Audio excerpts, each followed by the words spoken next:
Distribution line কি?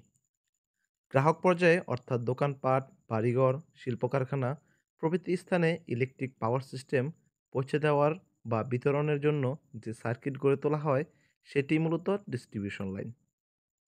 এতে অনেক শাখা থাকে এবং অসংখ্য ট্যাপিংয়ের মাধ্যমে সার্ভিস সংযুক্ত থাকে।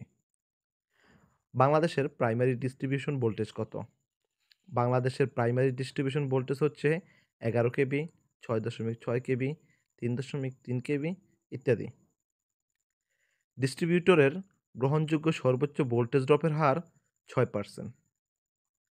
ওভারহেড বা আন্ডারগ্রাউন্ড ব্যবস্থায় এসি বা ডিসি যে কোনো পদ্ধতিতে বৈদ্যুতিক পাওয়ার ডিস্ট্রিবিউশন হতে পারে। ওভারহেড সিস্টেমের তুলনায় আন্ডারগ্রাউন্ড সিস্টেম অধিক ব্যয়বহুল।